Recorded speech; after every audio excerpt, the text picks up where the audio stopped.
This is Rahi and welcome to our channel BEd वाले। देखिए, जो भी बच्चे सेकेंड ईयर में आ जाते हैं फिर उसके बाद उन्हें लेसन प्लानिंग करने के लिए या फिर टीचिंग के लिए भेजा जाता है। आप लोगों को रात रात भर जगना ना पड़े, इसके लिए मैं इसकी भी एक प्लेलिस्ट क्रिएट कर देती हूँ जिसमें मैं कक्षा 6 की हिंदी की सारे ही चैप्टर्स के लेसन प्लानिंग कर दूँगी, 7th क्लास की हिंदी के सारे लेसन प्लानिंग कर दूँगी, 8th क्लास की लेसन्स की सारी ही लेसन प्लानिंग कर दूँगी, जिससे कि रात रात भर आपको जागना ना पड़े, है ना। आप यहाँ से देख के क्या टीएलएम है और कैसा हम लोगों को लेसन प्लानिंग करनी है वो आपको पता चल जाएगा। और एक बात और, अगर ये वाला फॉर्मेट आपने अच्छे से समझ लिया और इसके ही जैसे आपने बच्चों को मतलब टीचिंग कर दी, इस प्लानिंग के अकॉर्डिंग आपने टीचिंग कर दी, तो जो एग्जामिनर आएगा आपसे बहुत ज़्यादा इम्प्रेस हो जाएगा, क्योंकि ये जो फॉर्मेट है वो कहीं नहीं मिलता, मतलब बहुत रेयर है। क्योंकि मेरे कॉलेज में जब मैं पढ़ती थी तो मैम ने अलग से स्पेशल बना के दिया था, तो इसीलिए मैं बोल रही हूँ कि ये वाला जो फॉर्मेट है लेसन प्लानिंग का वो बहुत ज़्यादा इम्पॉर्टेंट है। तो चलिए यहाँ पे हम देखते हैं, आज हम गद्य का लेके आए हैं, पद्य का लेके आए हैं। उसके बाद हम लोग गद्य भी देखेंगे। आप लोग गद्य पद्य और व्याकरण से तो परिचित होंगे ही। हिंदी टीचिंग अगर आपके पास है, मतलब टीचिंग ऑफ हिंदी है, यानी आप हिंदी के शिक्षक बनना चाहते हैं, तो उसके लिए आपको क्या करना पड़ेगा, पहले ये समझना पड़ेगा कि जो हिंदी है उसके अंदर क्या क्या आता है। तो हिंदी के अंतर्गत आपको संस्कृत की भी समझ होनी चाहिए, आपको गद्य की भी, यानी कहानी वाला जो भाग है, जो पद्य है यानी जो कविता वाला भाग है, और जो व्याकरण है वो, उन सभी का आपको ज्ञान होना अनिवार्य है।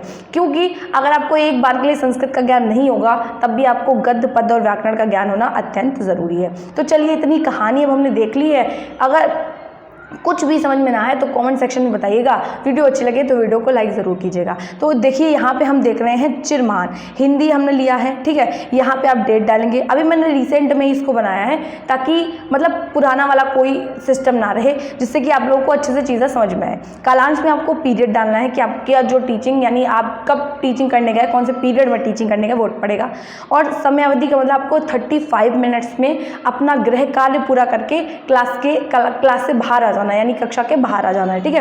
कोई कहे या ना कहे, आपको इस प्लानिंग के अकॉर्डिंग चलना है। जब एग्जामिनर आपको शिक्षण का कार्य करते हुए देखेंगे तो आपसे सच में इम्प्रेस हो जाएंगे, क्योंकि ये फॉर्मेट ही ऐसा है। आप लोग देखिएगा, उपविषय क्या है, उपविषय का मतलब है आप हिंदी के अंदर गद्य पढ़ा रहे हैं, पद्य पढ़ा रहे हैं या व्याकरण पढ़ा रहे हैं, वो हो जाता है हमारा उपविषय। अब प्रकरण क्या करेंगे, आप प्रकरण को नहीं डालेंगे। जब प्रस्तावना निकल आएगी बस उसके बाद में आप श्याम पट पे प्रकरण को क्या करेंगे, उल्लेखित करेंगे। उसके बाद अगर हम कहें तो अपने विद्यालय का नाम डाल सकते हैं, XYZ कुछ भी, ओके। तो उसके बाद अगर हम देखें तो यहाँ आते हैं सामान्य उद्देश्य। देखिए, सामान्य उद्देश्य में क्या होता है, बच्चे का होलिस्टिक डेवलपमेंट। ये आप हर लेसन प्लान में लिख सकते हैं। ये टोटल 8 हो सकते हैं, 7 हो सकते हैं, उससे कम नहीं हो सकते, क्योंकि इनका एक रूल है, ठीक है। और जो सामान्य उद्देश्य हैं उसमें क्या है, जो कॉमन चीज़ें हैं, जैसे बच्चे का शारीरिक मानसिक विकास, भाषा का विकास, है ना, और जो हमारा सब्जेक्ट है उसके प्रति रुचि। देखिए, हम देख भी लेते हैं यहाँ पे कि छात्रों में लोक कल्याण की क्या भावना का विकास हो सकेगा। ये सामान्य से उद्देश्य होगा। छात्रों के मन में कविता के प्रति रुचि उत्पन्न हो सकेगी। आप ये हर लेसन प्लान में लिख सकते हैं, लेकिन जो हमारे विशिष्ट उद्देश्य हैं वो हम सारे ही लेसन प्लान में मेंशन नहीं कर सकते, ठीक है। वो चैप्टर के अकॉर्डिंग होंगे। उसके बाद अगर हम बात करें तो छात्रों में उचित स्वर, लय, प्रवाह एवं भावपूर्ण रीति से वंदना पढ़ने की योग्यता को विकसित करना। उसके बाद अगर हम देखें तो कवि की अनुभूतियों एवं कल्पनाओं को छात्रों तक पहुंचाना। फिर अगर हम देखें तो कविता के भावों एवं विचारों को ग्रहण करते हुए छात्रों में भाषा एवं भाव सौंदर्य में परखने एवं सराहने की योग्यता विकसित करना। उसके बाद अगर हम कहें तो भाव विव्यंजना एवं सहानुभूति द्वारा छात्र एवं कवि के मध्य तादात्म्य स्थापित करना। छात्रों को काव्य शैली का बोध कराकर उसमें काव्यात्मक प्रवृत्ति का विकास करना। ये हमारे हो गए सामान्य उद्देश्य। अब हम लोग देखेंगे विशिष्ट उद्देश्य। देखिए, विशिष्ट उद्देश्य में क्या है, विशिष्ट उद्देश्य में वो आएगा जो कि चैप्टर बच्चे को बताने की कोशिश कर रहा है। सामान्य उद्देश्य में क्या है, जो कि पूरी शिक्षण प्रक्रिया में वो सीखेगा, या वो सब कुछ, मतलब जो कुछ भी वो सीखेगा अनौपचारिक औपचारिक तरीके से, वो सभी सामान्य उद्देश्य में आ जाएगा। लेकिन विशिष्ट उद्देश्य में वो चैप्टर बच्चे को क्या समझाने की कोशिश कर रहा है वो आएगा, ठीक। तो अब ज्ञानात्मक उद्देश्य, पहले आप हेडिंग डालेंगे, उसमें लिखेंगे। देखिए, जो चिरमहान है उसमें क्या बताया गया कि विद्यार्थियों को प्रातःकाल उदित हुए सूरज के अलौकिक सौंदर्य की रसानुभूति कराना। ये सुमित्रा नंदन पंत द्वारा रचित है, जो चिरमहान है। तो वो प्रकृति प्रेमी थे, तो प्रकृति के प्रति ईश्वर का जो महत्व है, प्रकृति का जो महत्व है, जीव जंतुओं का, जीवों का जो महत्व है, वो बच्चे तक पहुँचाने की मतलब प्रयास किया जा रहा है इस पाठ के माध्यम से। कह रहे हैं छात्रों को ईश्वर का महत्व समझाना जिससे वे समस्त प्राणियों की रक्षा करें तथा प्राकृतिक रूप से तालमेल बिठाए रखने में मदद करें। अब बात करें तो अवबोधात्मक जो उद्देश्य हैं वो क्या है, विद्यार्थी कविता पाठ की लय, ताल, आरोह, अवरोह आदि का ज्ञान प्राप्त कर सकेंगे। रुच्यात्मक उद्देश्य की बात करें तो विद्यार्थी प्रस्तुत कविता के माध्यम से ईश्वर की महिमा को समझ सकेंगे और चिर महान नामक कविता में रुचि ले सकेंगे। ठीक है, फिर उसके बाद बात करें तो मनोवृत्तात्मक उद्देश्य क्या होता है, तो विद्यार्थी प्रस्तुत में निहित प्राकृतिक चित्रण की महत्वता को अंकित कर सकेंगे। फिर अगर हम इसी में देखें तो विद्यार्थी प्रस्तुत कविता के प्रेरक भाव का अध्ययन कर सकेंगे। उसके बाद अगर हम बात करें तो कौशलात्मक उद्देश्य क्या है, तो विद्यार्थी चिर महान कविता में सूर्य के उदय होने तथा अस्त होने की तुलना को समझ सकेंगे। अब देखिए, आप जब चिर महान की कविता पढ़ाएंगे तो उसमें आपको संभाव कविता भी लिखनी पड़ती है और उसकी तुलना करवानी पड़ती है कि जो हमारी मूल कविता पाठ में दी गई है और जो संभाव कविता है उसमें क्या बताने का प्रयास कर रहे हैं कवि। तो यहाँ पे आप संभाव कविता को भी जो है वो एक चार्ट पेपर पे इस तरीके से लिख के ले जा सकते हैं। यहाँ पे मैंने ये छोटा सा TLM लगाया है, यहाँ पे संभाव कविता को भी आप ऐसे करके लिख के ले जा सकते हैं। या फिर चिर महान नामक जो हमारी कविता है उसमें प्रकृति के बारे में बताया गया है, तो आप प्रकृति के ऊपर भी एक चार्ट पेपर को ड्रॉ कर सकते हैं। ठीक है, तो यहाँ पे अगर आप संभाव कविता डालते हैं तो लास्ट में अभी हम देखेंगे कि संभाव कविता और मूल कविता में क्या है, तुलनात्मक प्रश्न किए जाते हैं। अगर आप ये लगाएंगे तो वो तुलनात्मक प्रश्न होंगे। अगर आप प्राकृतिक कोई भी चित्रण का यूज़ कर रहे हैं, कोई भी चार्ट पेपर या फिर कोई भी फोटो का यूज़ कर रहे हैं, तो वो उधर जो आगे आने वाले तुलनात्मक प्रश्न हैं वो नहीं होंगे, मतलब फॉर्मेट के अकॉर्डिंग काम होगा। यहाँ पे मैं चल रही हूँ कि संभावित कविता के अकॉर्डिंग, तो यहाँ पे मैंने क्या किया, एक संभावित कविता यहाँ पे लिख ली है। ठीक, उसके बाद मैंने चार्ट पेपर पर लिख ली है। अब आगे आप देखेंगे कि हम तुलना करेंगे मूल कविता और संभाव कविता में। उसके बाद यहाँ पे दिया गया है कि चिर महान, यहाँ पे पूर्व ज्ञान लिखा हुआ है। ठीक है, यहाँ पे एक कॉलम होगा तो यहाँ पे पूर्व ज्ञान दिया होगा, यहाँ पे TLM की वजह से छुप गया है तो उसमें लिखा है विद्यार्थी चिर महान कविता से संबंधित सामान्य जानकारी रखते हैं। ठीक, अब प्रस्तावना के लिए हम क्या करेंगे, प्रस्तावना सबसे पहले देखेंगे तो हम पूछेंगे आप लोग पढ़ने के लिए कहाँ आते हैं, तो बच्चे कहेंगे विद्यालय। ठीक, जब विद्यालय कहेंगे तो दूसरा आप प्रश्न यहीं से लेंगे। देखिए, ज़िगज़ैग फॉर्म में होने चाहिए, मिलते हुए। जैसे कि आपने पूछा कि आप पढ़ने कहाँ आते हैं, तो बच्चे ने कहा विद्यालय। विद्यालय से ही रिलेटेड आपको प्रश्न बनाना पड़ेगा कि विद्यालय में प्रार्थना के समय हम किसको याद करते हैं, तो बच्चे कहेंगे ईश्वर या भगवान को याद करते हैं। ऐसे ही यहीं से उठा लेंगे कि ऐसी कोई कविता बताइए जिसमें ईश्वर द्वारा मानव कल्याण तथा प्रेम का वर्णन है, तो बच्चे क्या हो जाएंगे, मौन हो जाएंगे।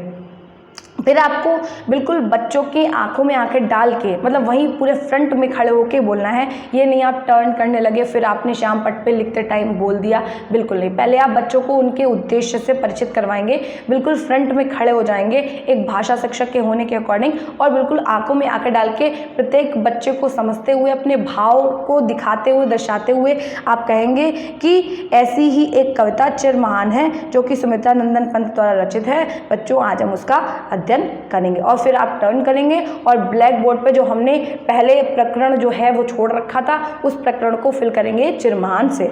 ठीक, ये इसका बहुत बड़ा इफेक्ट होता है। प्लीज़ जो इंस्ट्रक्शन मैं आपको दे रही हूँ उसके अकॉर्डिंग करके देखिएगा, आपका जो शिक्षण कार्य है वो बहुत ज़्यादा अच्छा होगा। उसके बाद क्या करेंगे, आप प्रस्तुतिकरण करेंगे, यानी कविता के रसास्वादन एवं प्रभाव को बनाए रखने हेतु पाठ को एक अनुवृत्ति में पढ़ाया जाएगा। यानी जो हमारा गद्य है वो 2 अनुवृत्ति में पढ़ाया जाता है, क्योंकि चैप्टर्स बड़े होते हैं और बच्चों को चैप्टर समझ में नहीं आते हैं, क्योंकि उनकी संदर्भ प्रसंग व्याख्या करनी होती है। लेकिन कविता का क्या है, अगर हम कविता को अलग अलग पढ़ाएंगे तो बच्चों को कविता समझ में ही नहीं आएगी, क्योंकि कविता को गा के पढ़ाना होता है ना, या फिर उसमें सुर लय ताल का तालमेल होता है। तो आप क्या करेंगे, एक ही अनुवृत्ति में का मतलब है पूरी एक बार में ही पढ़ डालेंगे।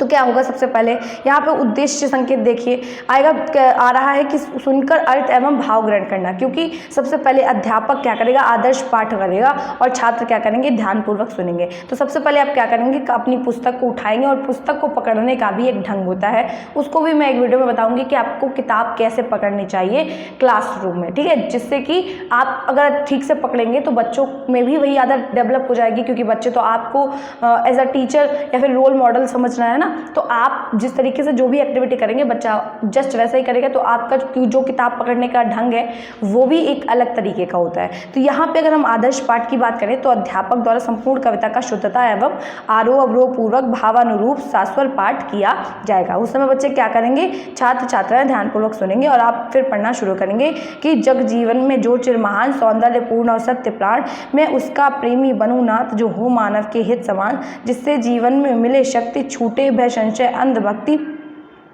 मैं भय प्रकाश बन सकूं नाथ मिल जाए जिसमें अखिल व्यक्ति, पाकर प्रभु तुमसे अमरदान करने मानव का परित्राण, ला सकूं विश्व में एक बार फिर से नवजीवन का बिहान। ठीक है, ये आपने पढ़ दी।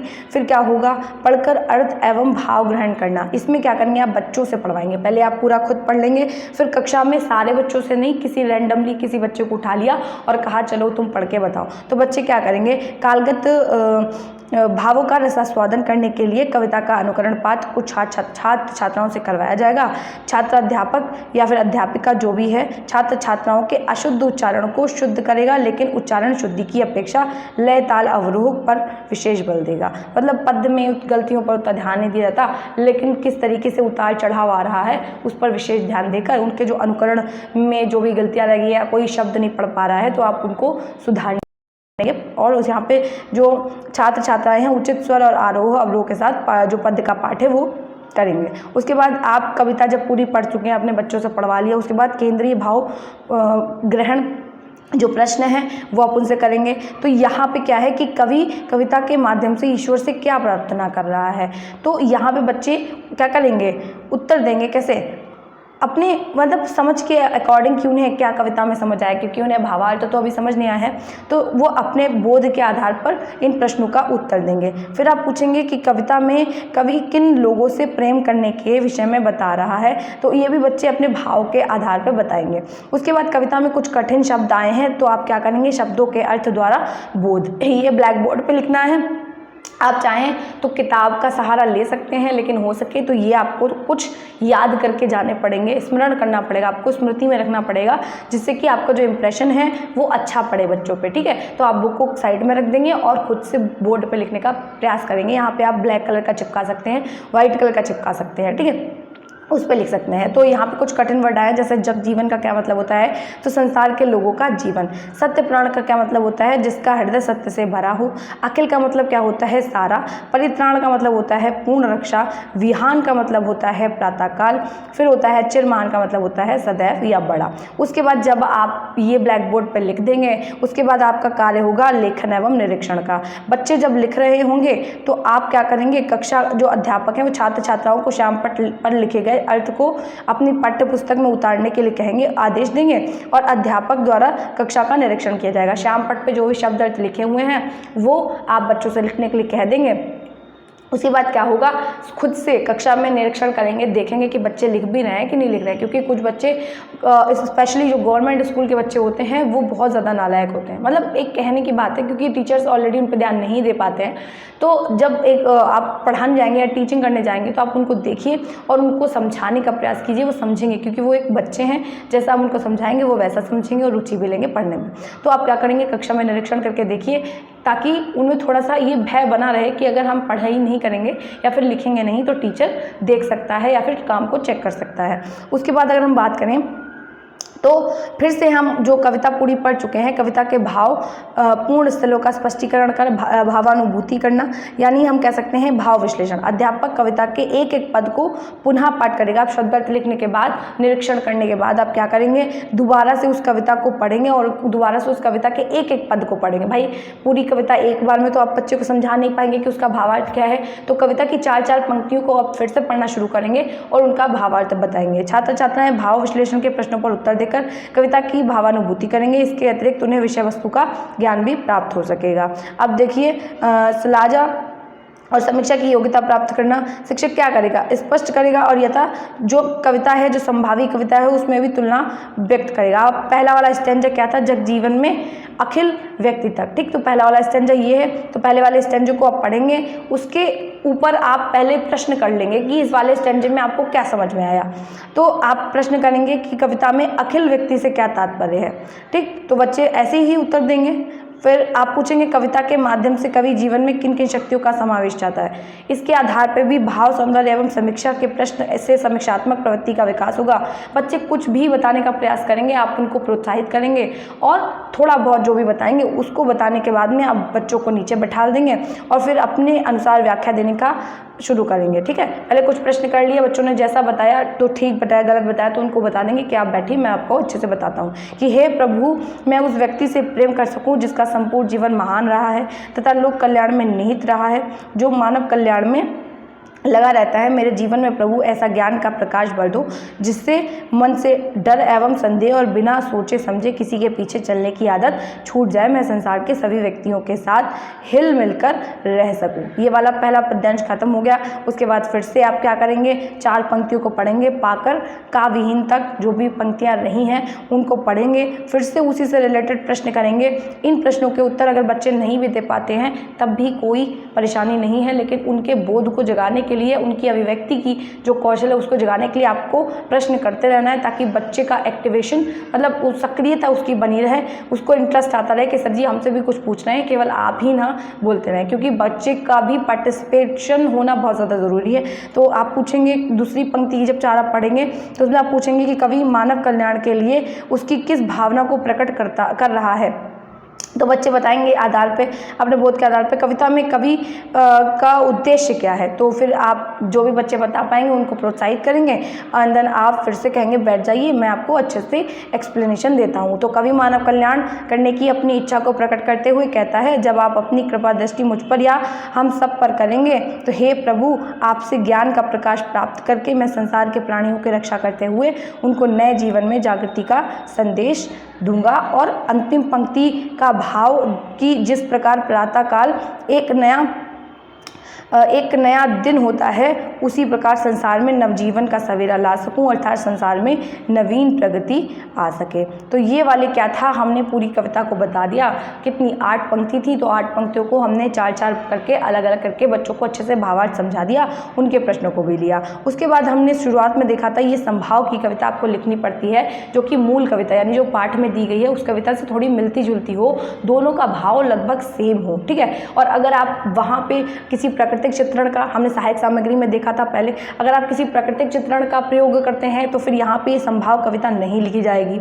ठीक है, लेकिन अगर आप संभाव कविता का प्रयोग करते हैं टीएलएम में तो आप संभाव कविता को लिख सकते हैं, ना कि मूल कविता को। जो पाठ में कविता दी गई है आप उसको टीएलएम के रूप में यूज़ नहीं कर सकते हैं। आप संभाव कविता को एक उस पर लिख लेंगे चार्ट पेपर पे, तो वो आपका टीएलएम भी हो जाएगा। तो क्या होगा, तुलना द्वारा पूरी कविता के भाव पुष्टि की योग्यता प्राप्त करेंगे। यानी अब हम संभाव कविता के ही आधार पर देखें तो करें बड़ों का आदर, मिले उनका आशीर्वाद, कृपा आपकी बनी रहे जग सदा रहे आबाद, दिल में प्रेम दया बसे, बने ऐसे हम इंसान सच्चे मार्ग पर चले सदा, प्रभु ऐसा दो हमको वरदान। देखिए दोनों ही कविताएं कैसी क्या कह रही हैं। तो हम क्या करेंगे, अध्यापक संभाव कविता और मूल कविता से छात्र छात्राओं से तुलनात्मक प्रश्न पूछेगा। संभाव का मतलब जो उससे रिलेटेड है, मूल कविता जो पाठ में दी गई है उनसे संबंधित क्या करेगा, प्रश्न पूछेगा। दोनों में तुलना करेगा कि कवि कविता के माध्यम से किसका प्रेमी बनने के लिए कह रहा है। तो छात्र क्या करेंगे, तुलना के आधार पर प्रश्न के उत्तर देंगे। अब देखिए कह रहे हैं संभाव कविता सुनकर तुलनात्मक प्रश्नों का उत्तर देंगे, भावों की पुष्टि